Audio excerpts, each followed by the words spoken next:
we're doing something a little different today. It's real questions about entrepreneurship. We run a business. People don't know if things are great, if things are terrible. And at the end of the day, like being an entrepreneur, I think everyone's kind of in that boat. Everyone's like, if you're doing great, you suffer from imposter syndrome. If you're doing terrible, you're like, what am I doing wrong? And I think that everyone has a mixed bag of all of that. So we're going to do our best to answer some of these questions. Around the time I was starting probably my first tech company and going through all this stuff in Silicon Valley, and there was a whole stealth mode, which is still a thing. And people talk about stealth mode. I'm not telling anybody what my thing is. But then you start to realize how insane that is. Unless you got some sort of thing that's really top secret, you need to find out whether people give a shit in some sort of a way. When you're asking people who are close to you, you're not going to get a real answer because they care about your feelings and they care about you. And then if you ask people that are too far away or don't have a reason to care, they're not going to give a shit enough about the question to actually give you a real answer. So you got to find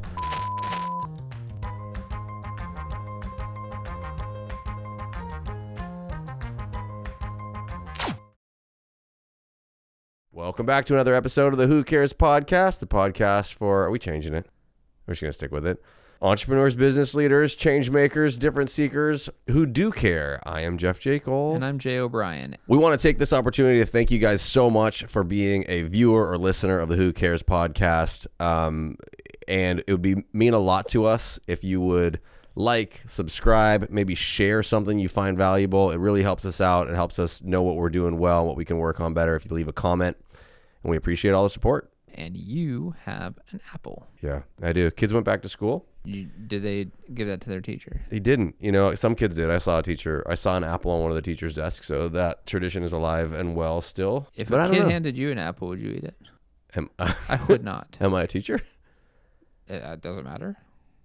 I mean, if a kid off the street hands me an apple and I don't know them, I have nothing to do with them, then no, I'm probably not eating the apple. Depends on the age of the kid, but I'm probably still not eating it. Okay, you're a teacher. I'm a teacher, and the 6-year-old in my class gives me an apple day one. Yeah, I'm probably eating that. That's disgusting. Why? Where have those mitts been? Oh, I'm going to wash the apple. With what? What do you wash it with? Water. That ain't doing shit. Anyway, cool. Kids are back at school. Today I heard one of our friends say that summer's over. I really don't like that. It's not something I subscribe to. First of all, summer's not over until September 22nd. But August is like the Sunday of summer, and it's never been a good feeling for me. The whole month of August is the Sunday of summer? Yeah, so as a kid, I absolutely hated back to school ads, commercials, whatever, and they usually would pop up in like July. I'm like, dude, we're just getting the party started. Yeah. What are you talking about? Yeah. And obviously I've been in school for a long time. I still don't like them. It's like, dude, you're killing my vibe. Again, where is it that you're watching ads? I don't understand. There was some sort of back to school thing that I saw recently. I haven't seen an ad since the Super Bowl. I see whatever that is. 2 dozen ads. You see them on your phone. Sure, Instagram, social media. I see, but you're not. So I don't know where you're seeing. I gotta imagine it's when I'm crushing Bachelor in Paradise episodes, and there's what service are you watching them on that has ads? So you watch this shit live? No, all of these streaming services now they have like at least a commercial, and there's like 60 seconds or something. What's the point of paying for the premium account? I don't know. So we're doing something a little different today. This came at a unique time because it came at the request of Ishida, who shout out to our producers. Yeah. Who are going to be mad at me for this apple, by the way. Sure. Really mad. There's going to be a whole bunch of crunchies. But it comes at an interesting time because you recently turned me on to a podcast called MoneyWise. And for those of you who don't listen to MoneyWise, it's pretty interesting. It's like asking guests questions that are very invasive, specifically as it relates to their personal finances and personal wealth. Like how much money do you have in your checking account, Jeffrey? And what do you spend on things every month? And all of these that everyone kind of wants to know. Like, what is it? Yeah. And am I doing it right? Am I doing it wrong? The reason why I think this format is similar is because it's real questions about entrepreneurship. Mm-hmm. And, we run a business. People don't know if things are great, if things are terrible, if we're good or bad or whatever. And at the end of the day, like being an entrepreneur, I think everyone's kind of in that boat. Everyone's like, if you're doing great, you suffer from imposter syndrome. If you're doing terrible, you're like, what am I doing wrong? And I think that everyone has a mixed bag of all of that. And so we're going to do our best to answer some of these questions and give you our take on them. So the first one. Ooh, we're just going to run down the list here. Let's just run through them. The first one, why do most businesses really fail? Are the statistics skewed by underqualified owners? Meaning too many people are entering in, so it's kind of skewed. Like, of course, you're going to say 90% of businesses fail because so many people got in who should have never been in, whatever. So this person who writes in says, a quick Google search says poor management, insufficient planning, lack of capital, etc. That makes sense, but at the same time, if you cannot overcome something as basic as time management, should you even really be considered for running a business? Like, should you even be in these stats? When I think of a business owner, I'm inclined to think of a smart, competent person with industry experience before they work for themselves. Are the numbers diluted by people who jump in and have no idea what they're doing? The idea of running a business in the future, if and only if a solid idea seems interesting to me, but seeing stats like 90% of them crashing and burning is really discouraging. Jeffrey, what are your thoughts? This person asked a whole lot of questions in one question. That wasn't one question. That was the way that I talked to the person at the checkout at Trader Joe's. Okay, first of all, I do think that when you see statistics like 90% of businesses fail, or certainly like a lot of times people are mimicking. First of all, it's way more than 90%. People are usually mimicking a stat that's in restaurants. I feel like that was pervasive, at least in my world. It was like, it's higher than 90%. I'm assuming that the statistics, if they're nationwide, do take into account every single quote unquote business that is started and that fails. So I don't know what the actual numbers are, but 90% fail in the first year, and those that make it, 90% of those fail in the second year, inside of 5 years. Yeah. So the question is, the first question of, are those stats true? I assume that they are. I think it's probably even worse than that if you consider that, these days anyone and everyone could start a business. Yeah. I just started a business right now while you were side hustle. Yeah, side hustle. Dude, I started 3 of them while you were reading that question. Yeah.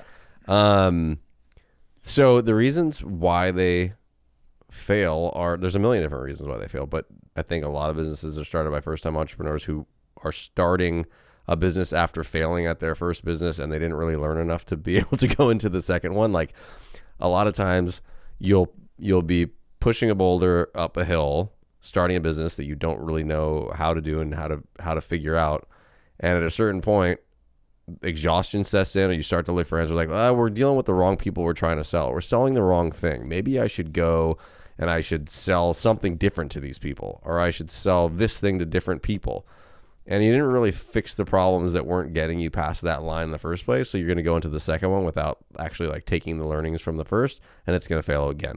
So the fact that I don't know, I can't spit off stats, not knowing them, but it's something like a serial entrepreneur, or an entrepreneur that is what I consider a real entrepreneur, is someone I've been plagued with this since I was 22 years, or younger than that, but my entire career.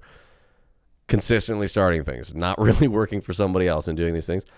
The stat was something like, I want to say it was your 5th attempt or your 4th attempt, or 12 years of doing these things, you will finally start to figure out some sort of successes. So you have to assume a lot of businesses fail because people are on their first few tries. They haven't either matured enough or understood enough to figure out how to break through those barriers. And then sometimes it's just timing. Yeah. I mean, going back to this question of it's Google search says it's poor management, insufficient planning, lack of capital, and whatnot. And he's basically saying, God, if you can't even have those basics under your belt, what business do you have starting a company? That sounds like someone who's never started a company before or dealt with anyone on this earth. So I think it's a valid question. I think that, he's probably giving more credit to people than is owed, because it is unbelievable how many people on this earth just don't show up and do what they say they're going to do on time. That alone, if you could just do that, you already have a fighting chance more than so many people. Yeah. In fact, my first year as a real estate agent, half of the deals I closed, which I think was, half I think was probably around 11 for that first full-time year. half of them came from people who already had an agent. They already had an agent. And I wasn't poaching. Were you buy side? So they didn't have a contract with someone, basically. I was buy side. Yeah. So I remember this girl, Julia, called me one day. No, sorry. She was referred to me by a buddy of mine. And I called her, and I was like, hey, I hear you're looking to buy a house. And I'm starting from scratch as if she's new. She's like, yeah, no, I already know what house I want. I go, oh, you just got to go see it. She's like, no, I already saw the house. I go, oh, okay, so you just need an agent. She's like, I already have an agent. I go, why are we on this call? Yeah. And she's like, my agent just will not call me back. And all I want to do is write an offer on this house. And I'm like, okay, what do you mean he won't call you back? Is it like in the last few hours or what? She's like, it's been a week. Yeah. You're like, do you have a buyer rep agreement? So no? I go, okay, let's write the offer. Okay, what's the property? I send her the forms to sign, submit it, gets accepted. We close escrow. We never heard from that agent. I never even saw the house until we were deep into that thing. So like we were about to close, and that's just money handed to me, sure, right? Because someone just wouldn't pick up their phone. Yeah. But doing what you say you're going to do and following through, I can't even tell you. I mean, how many times do you see someone like not show up to a Zoom call or like cancel last minute or whatever? That's just never been my style. Yeah, I think stuff like that is going to also start to become more and more obvious as technology is like taking its part in the transactional elements of what people do business. Like, for example, I had somebody, which reminds me, I got to reach back out to them or his boss. Somebody set a meeting with me last week, and then their CRM, emailed and texted me 3 times in the 24 hours leading up to the meeting. Really excited to see you, talk in an hour, and then the person did not show up in the meeting. Wow. So I'm like, okay, you're just making it worse. Like you have bots running to make sure that I show up, and then when you don't show up and do what you say you're going to do. The amount of times I just haven't showed up to a meeting is probably one. And it's like, oh, we were in the wrong time zone or something, just like an honest, that I was planning on the call today for a totally different slot. Yeah. Something totally got screwed up. But it's all too common. So yeah, I think to answer this question, are the stats skewed? No, they're probably not skewed at all. In fact, it's probably worse, way worse than 90%. To have a successful business depends on how you really define that to begin with. I always used to tell founders, again, now this is for like tech startups and stuff, but I also always used to basically say like one reason that most businesses fail is because people give up, right? Like the only way to, yes, certain things won't work out, but people, entrepreneurs or wantrepreneurs, as you would go, like give up way too soon. Like even successful companies that grow to be unicorns, right? And I'm obviously not talking about small businesses. I'm talking about usually SaaS or tech companies. They go through like a trough of sorrow. It's like a documented thing. There is a whole progression of companies, and big or little, like you're going to go through this phase where it's really fucking hard and nothing feels like it's working. And you've put all this stuff in, you're second guessing and questioning everything that you've done. And then the most successful companies went through that shit. And in that shit, a lot of people give up. Yeah. So there are times where you should cut your losses, but like being for the last man standing is 100% part of the equation. This one's asking very directly, how do you become a successful entrepreneur? Hey everyone, I'm almost 31 years old. I have no idea what I want to do. I'm honestly not in the best financial state currently, and I've been working alongside my dad's restaurant almost all my life. I've decided that I want to branch out and move on on my own due to personal reasons, but I have nowhere to start, and since I've been working alongside my dad's restaurant mostly, I have a more entrepreneurial mindset more than anything, but I have no idea where I should start and if I can start somewhere based off the financial situation that I'm in. I don't know what I like or don't like. I just know that I need to start. I've talked to so many people like this. We're just like, what do you want to do? I want to start a business. Like, oh, really? What kind of business? Like, I don't know. Just like a business. I want to own one. You're like, you want to buy one? Like, no. You got ideas? I got some ideas. Like, what are you doing? What would you say you do here? And this one looks like it was posted 4 hours ago. So, I mean, it's hot. It's a it's hot. It's a hot one. How do I become a successful entrepreneur? First of all, that's implying that you and I are successful. How do you define success? Hefe? Do you think you're a successful entrepreneur? And how long did it take you to succeed, if so? Oh my God. Everybody defines success very differently, and that's a way too big of a concept to talk about right now. However, in terms of an entrepreneur, a business owner,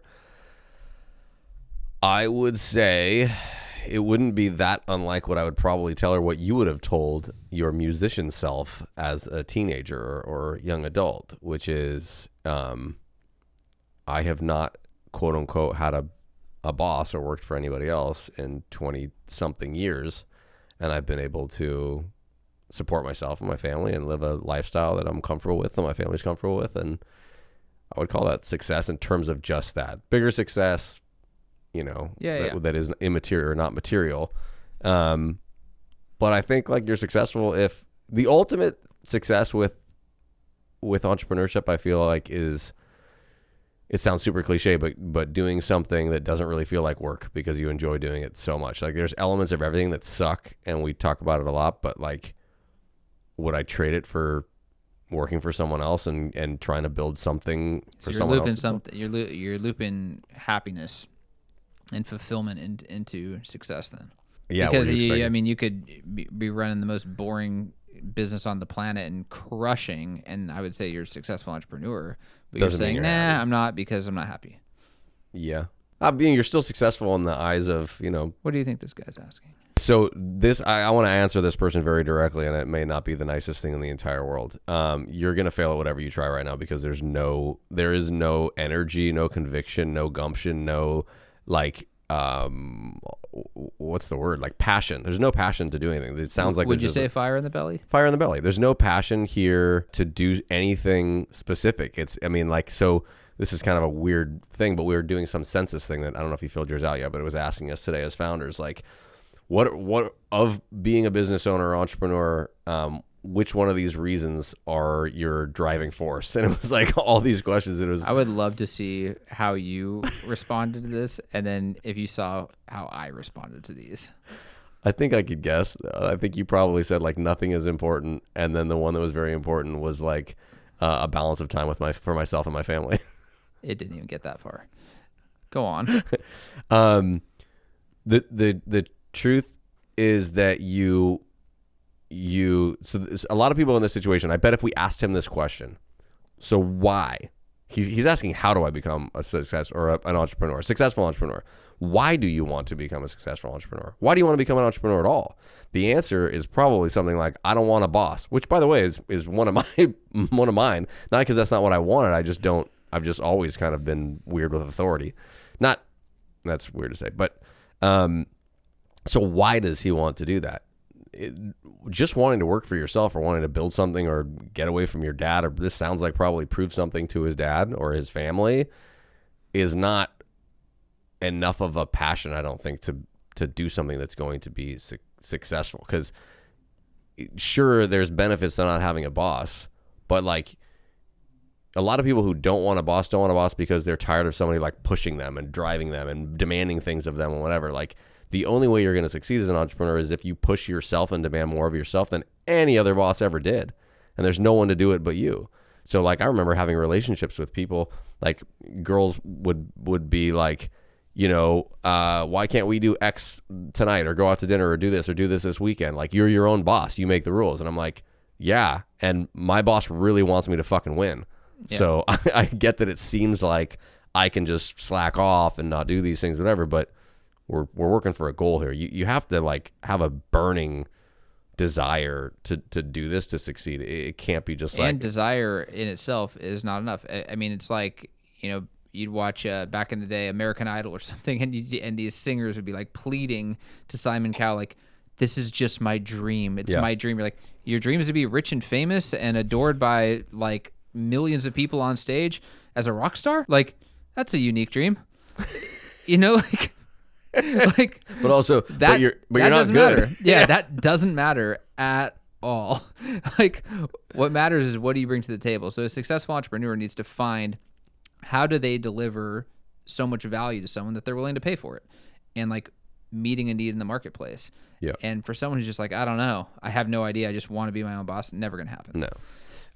All right, what's next? How many of you started a business because you hated working for someone else. So there you go. Obviously, money is a big part of it, but I'm currently growing a small side business with the intention of working for myself one day. I somewhat enjoy my current job, but I've always chafed against having to work for someone else and being told what to do. I think the desire for self-determination is part of what's driving me. Was this a reason you started your own business? So you answered that. Yes, you started your own business because you didn't want to work for someone else, or you didn't hate it because you didn't do it. You just never wanted to do it. I have a tough time having anybody else to blame, and I never want to, like,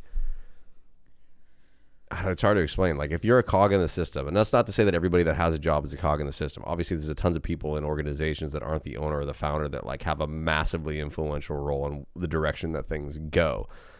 It's never, like, the opposite of, like, taking credit. I never care about, like, we did this or we made something happen, but I never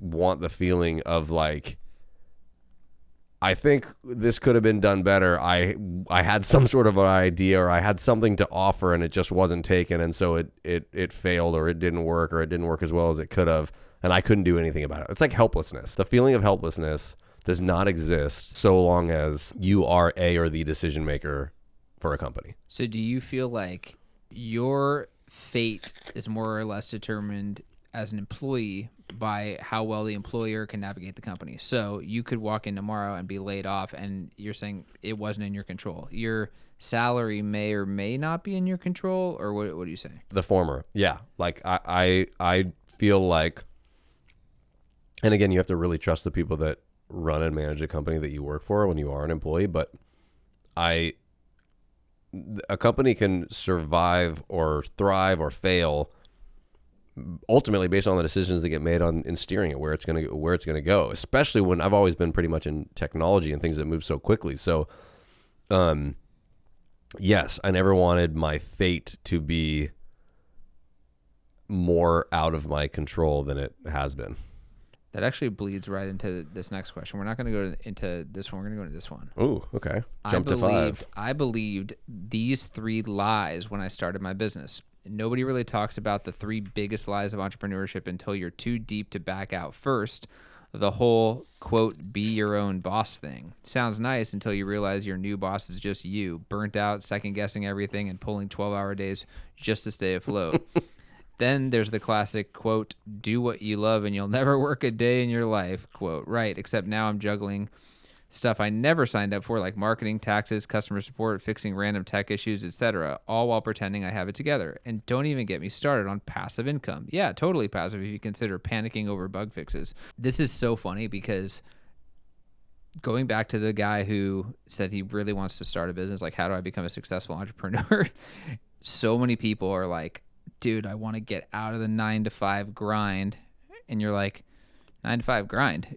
Like, 9-to-5 grind is a vacation in the beginning. Yeah. So you're getting out of 40 hours a week to work like 80 hours a week. Yeah. For sure, less money, if any money, in the beginning stages of entrepreneurship. Probably minimum 80 hours if you're... Almost always. Yep. Obviously, that's to front load what will hopefully become something that is better than the 9-to-5.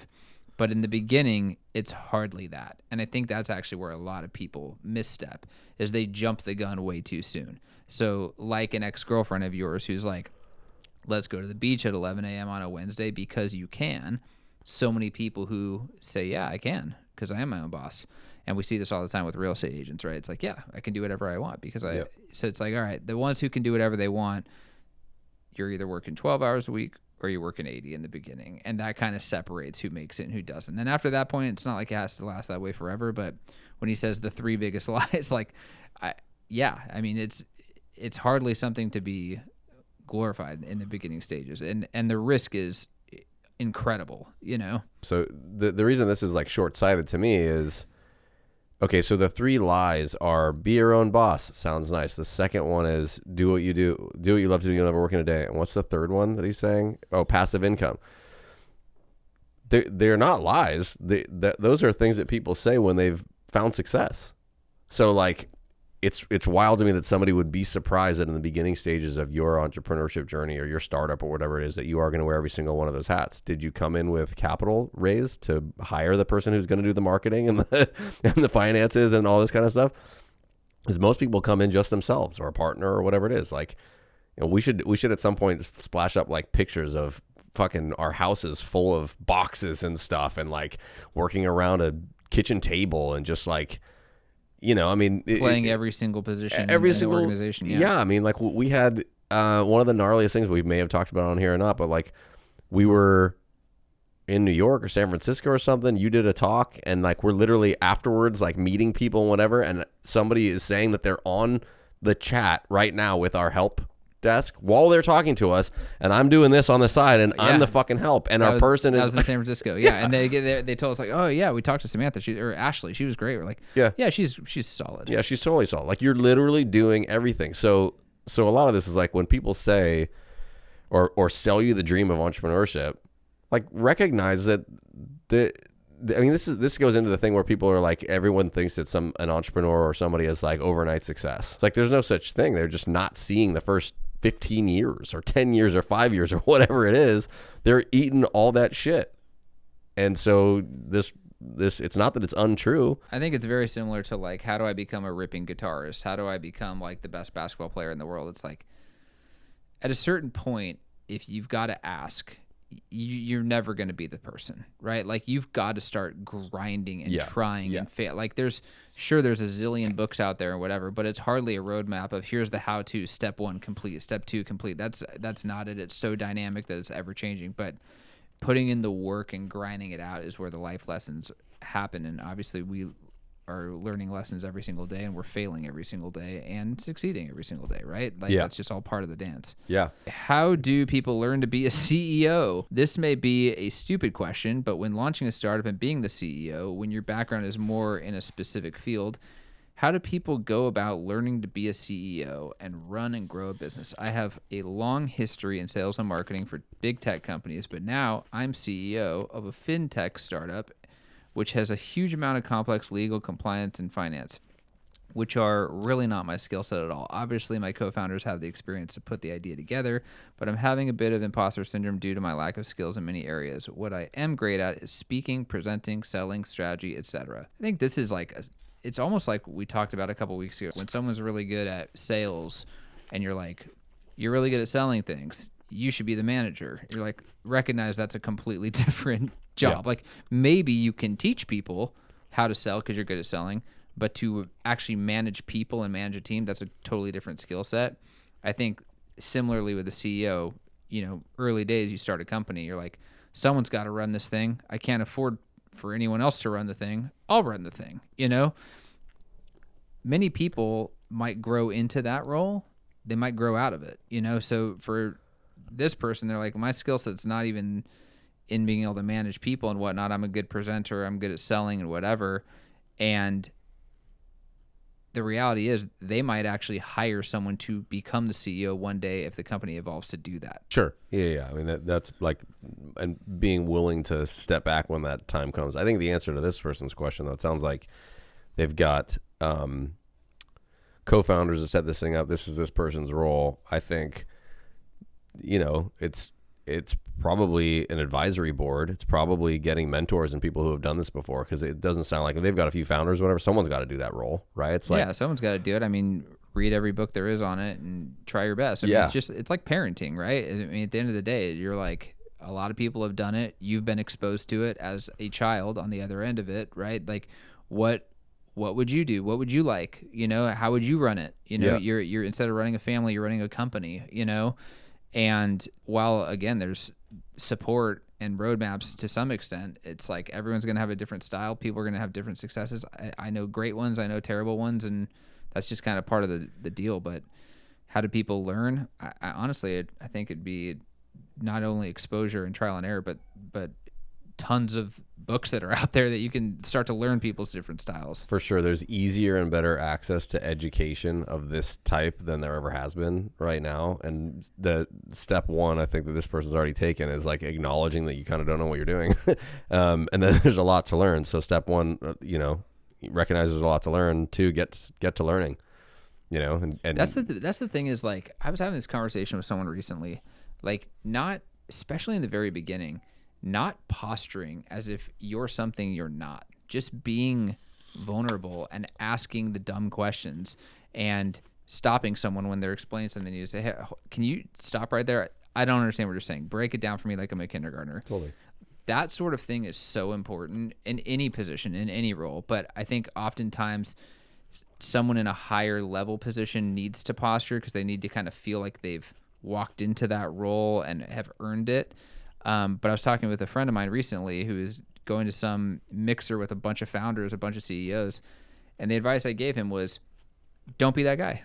Like, you know, it's early days for you. You don't know what you're doing yet. And you should actually play that hand. That's a good hand to play. Yeah. You know, if I think there was like a hedge fund manager, some VC guy there or something, and like everyone's going to be pitching this dude.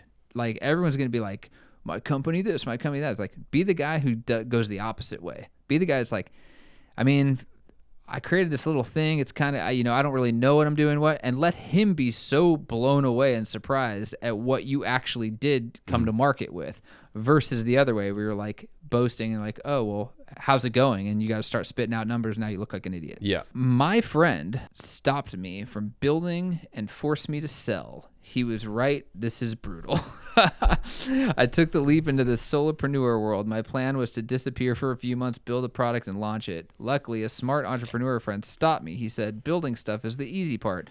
Getting people to actually buy is what's hard. Try to sell your idea first before you build anything. He was 100% right. I'm hitting a brick wall. The problem is I have zero audience. I've always been a lurker on social media, so I have no followers to show my idea to. Most online communities have strict no self-promotion rules, which I get, so I can't post there. I feel like I have no options, and I'm just going to look like a spammer. It seems like my only choices are to burn money on Google ads or send tons of cold emails that everyone hates. So I want to ask the people who have actually done it, if you started with zero audience, how did you really get the first paying customers? What specific steps did you take? It's funny, Seth Godin was talking about this a few months ago on a podcast, and he's like, he was speaking to some entrepreneur, and they're like, oh yeah, no, we've done the hard part. We built everything. It's all blah blah blah. And he goes, that's not the hard part. And it's so true. How do you get people to give a shit about what you just built? And in this case, it sounds like his buddy said, hey, before you go crazy, start building things, maybe you should sell it first. What do you think he means by that? Ideally, you have tested a concept or idea with your target market or your ICP before you start to build everything. So like what we did was, it's a little bit also different when there's already a solution that's in place that you like sort of handcrafted yourself. It was solving a problem that you had yourself, and then you got to go ask a whole bunch of other people like yourself, do you also have this problem? What if there was a solution that did this? Would you do that? Would you pay X for it? Would you pay Y for it? How hard is it, or how bad is this problem? You answer all those questions, and then you kind of get an idea, okay, if I ask a large enough subset of people, I feel relatively confident that like this is a real problem that's worth solving and putting all this into. We did like a list of 100 people or something that came out of one speaking engagement that asked them all these questions, sent them to a website, and was like, would you pay for this? Would you pay $100 for this? Or whatever it was, and develop your first interest list. There was a huge thing when I was around the time I was starting probably my first tech company and going through all this stuff in Silicon Valley, and like there was a whole stealth mode, which is still a thing, and people talk about stealth mode. I'm not telling anybody what my thing is, and I spent like a little bit of time there at one point that was like, I'm not going to talk about this. I don't want someone to take this or whatever. And you start to realize after you've done this. What do you think I've done with my band after all these years? Shout out to Azalea. But then you start to realize how insane that is. Unless you got some sort of thing that's really top secret and whatever, you need to find out whether people give a shit in some sort of a way that's like like where they're being really discerning. And I think we talked about this once on here. But I could I could put a graph up, but it's basically saying like when you're asking people and you're asking people who are close to you, you're not going to get a real answer because they care about your feelings and they care about you. And then If you ask people that are too far away or don't have a reason to care, they're not going to give a shit enough about the question to actually give you a real answer. So you got to find a kind of a sweet spot of people to as a sounding board to figure out whether what you're building has there's enough of a hurt, there's enough of pain with whatever the target audience is to actually utilize this thing. And again, I know that I'm totally skewed to tech, so that's for anybody that's doing other things, but the rule of like minimally viable product. You just like, if you say, well, it's kind of hard because what I'm doing is so unique that like I can't really ask someone if they use it because they won't understand it until they see it. If that really is true, like push yourself to really, really know that's true. And then if you do, build the most rinky-dink, tiniest, least, intricate or sophisticated version of that first and get it in somebody's hands or present it to somebody to get some feedback. I actually just heard this thing recently where they're like, if you want to get honest, valuable feedback, don't ask for feedback, ask for advice. And that struck a chord with me because so often I don't ask for feedback because I think it's not gonna be helpful. And here's why. So many people just want to be handed the mic that they want their opportunity to be Simon Cowell and just like pick shit apart, even if it's not like actually true or sound. They just want to start. It's actually not even constructive a lot of times. People who, the same type of people that just love to complain, love to have their voices heard or whatever. But you're saying if you use the word feedback, that people are likely to give something that is finding faults. Yeah, but maybe they're not even like constructive real faults. Maybe it's not even something they actually care about. They just want to present something negative to be negative. But if you say, I'm looking for advice, you start to see the things that are now. It's like the Benjamin Franklin ask for a favor kind of thing. It's like you. I don't know that. You don't ask your enemy for a favor and they'll do it for you. It's like people want to do favors, even your enemies. Well, this idea of advice. It's like if you said, "Hey, here's our platform." Like I believe if I said, "Hey, here's the platform. I want feedback," versus "Here's the platform. I want advice," to two different people. The feedback people will pick apart shit that they actually don't even care about. Really, is just to pick it apart. Versus the people who said advice, they'll be like, these things I think would be much better if you did this. It's kind of hard to explain, but maybe you can get yourself in that frame of mind. When I read that statement, it made 100% sense to me. Yeah, I mean, I guess if you just put yourself in that position of somebody using those two different words, the way that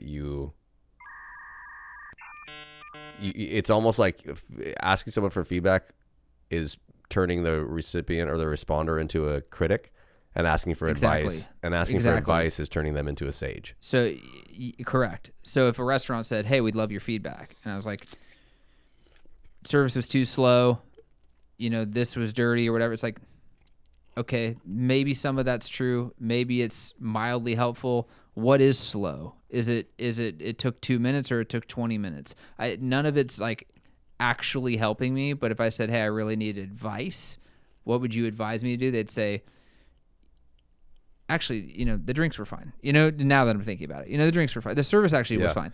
It's what I would really advise is that the bathrooms look like this, or so, you start to get to the truth. It's interesting. It's almost like you're asking the exact same question, but you're raising the status of the person to whom you're asking the question. Yeah, and I think because of that, you get more value out of it. I love it. Yeah, I'm gonna start eating every week. This is a Brad Pitt? No, fetish. It's not even close to Brad Pitt. He's one of the best eaters on the planet. He's the best eater on the planet. But I think I've got something going. What was your first real turning point in business growth? I'm curious. What specific action, mind shift, or strategy caused your business to go from struggling or plateauing to real momentum? Not just, quote, work hard advice, but one shift that moved the needle, whether it was pricing, positioning, delegation, or something else. Let's make this thread a vault of turning points others can learn from. I can tell you, for me, real turning point, I think there's lots of them throughout the evolution of a company. But in early days for us, getting strangers to buy your stuff is an incredible feeling. It's like when our buddy Chris sees shoes he's designed, what he says, out in the wild. Yeah. It's like, that's not a friend. It's not a friend of a friend. There's no reason in the world this person should know to buy these shoes because you're behind it. In fact, that's one of the coolest feelings is that if he compliments those shoes, he knows I'm the co-founder and designer of that, and I'm not even going to tell you. Yeah, they don't know. That's a really cool feeling, right? So for us, because we're a tech company, we got to see that really early on. In fact, our first customer that purchased out of Washington. We don't live in Washington. We don't know a ton of people in Washington. We didn't know this guy. You know, he found the service, saw the value, and gave us $1, right? Like gave us $1 for the thing. And to be clear, it wasn't $1. Okay, lots of dollars. But that in itself was an incredible feeling. It's not like this turning point of crazy growth, but it's definitely traction where it's reinforcing something. But beyond that, I think the coolest thing was when year 2, 3, 4, you start to see renewals happening in subscriptions. Because anyone could just get sold the dream one time. Oh, we're going to change your business. Trust us. Give us a ton of cash. Okay. It didn't work. They churn. That's like a tale as old as time. Totally. But when people are renewing year after year after year, that is one of the most incredible feelings ever that validates I'm going to deliver more value than what you're paying. And so as far as a turning point goes, like that was definitely one of them where you start to see, oh, this is compounding because what we built actually works. Yeah, absolutely. We don't have anything that's that same feeling. I had an apparel company, obviously, a long time ago, and there is nothing like that feeling of like seeing somebody choosing to wear the thing that you created. Again, like Chris says, in the wild.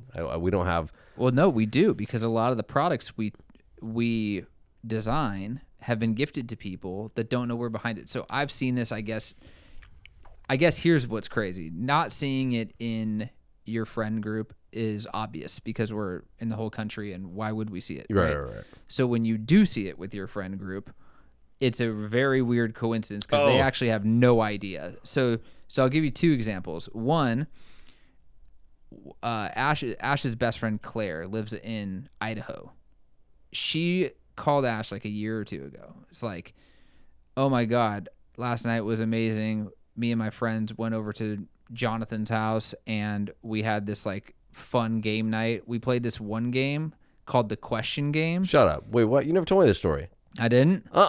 Yeah. And no joke is telling Ash about this game. Ash is like, take a picture of it. You're like, oh yeah, that's a Client Giant gift. So we start tracing it back, and one of her friends who bought probably the house that they were doing game night in was taken care of by their agent who received that gift. I never heard that story. That's wild. And actually, now that I'm thinking about it, my second story is actually with the same gift. Corona Del Mar Christmas walk, we're down in the beer garden and killing time while we were in line or something, and one of Amy's friends, Taryn, goes, oh, I know what we can do to kill time, and takes this game out of her purse. And again, she has no idea. Who'd she get it from? From Amy. Oh, that's so good. Yeah. That's so good. So, I mean, things like that are really cool to see. It kind of like, not only does it validate the service that we're offering and making people feel good, but the actual tangible thing also hits. Yeah, I mean, to try to give some sort of an answer to this person, I hope that the producers are going to go in there and tell these people, hey, watch this so you can get answers. They did answers live to some of these things because we're answering these with real gusto, and I want them to know. Well, don't tell the guy who said he's never going to go anywhere in his life. He's going to be working for his dad in his restaurant forever. I didn't say that about the dad. To try to give something that's tactical in terms of specific action, it's going to be different for every single business, so there's not really a way to give you something like that. But I will say something I feel like we learned more recently than I would like to be true is recognize the value of what you're doing if it's actually working for people. And they will tell you that things are valuable. Just like you're saying, the fact that we have people that, like the vast majority of people renew. We have very low, churn of people not continuing, yet we let margins drop significantly over the course of 7 years, kind of like with some sort of fear about raising prices, even though that like everything has gone up in price. So like when he says, you know, a price shift or positioning or whatever, I think it's like to not let any kind of imposter syndrome blind you from the real value that you're delivering to people, which can come in the form of altering pricing or positioning. For me, that's been like a massive unlock in like recent years of like just recognizing that like we know that the result that you get and the growth that you get from doing things in this way drastically outsizes the investment that you're making. But there's still some sort of trepidation to like... Well, some of the best brands out there lead with that kind of conviction. And I think for us, similarly, we're not hiding behind the price or whatever. You're not crossing your fingers hoping someone says yes. You're like, I know what the value is. It's up to you what you want to do with it, right? Like, like if you want to go negotiate a car at Fletcher Jones, they're going to be like, dude, buy it or don't buy it. Like the guy down the street's going to buy it if you don't. So I don't really give a shit. I don't need to convince you to buy this car. Right. And when the pain gets bad enough, you'll be back. Yeah. Right. Like the what were we talking about recently? No, it was a Hormozy thing. That was like when he was getting people into the gym, and it was like, oh, it's so good. How does he say it? He's like, yeah, you're 50 pounds overweight right now. He's like, I called you because I'm interested in your program. He's like, that's not why you called me. You called me because you're fat. Yeah. He's like, excuse me? It's like, you called me because you're fat. Yeah. And I help people not be fat. Right. And so when they're like, oh, I'll think about it, it's like, until when? Yeah. Until you're fatter. You're currently 50 pounds overweight. At what point is the pain bad enough? Is it 75 pounds? Right. Is it 100 pounds? At what point is the pain bad enough for you to admit that that's why you're here and we'll do something about it together? And is it weird that conversation was one he had with me? You're not fat. You look swole recently. If you found that valuable, let us know. If you've got questions, comments, throw them in there. And like, subscribe, do all those things. See you next week.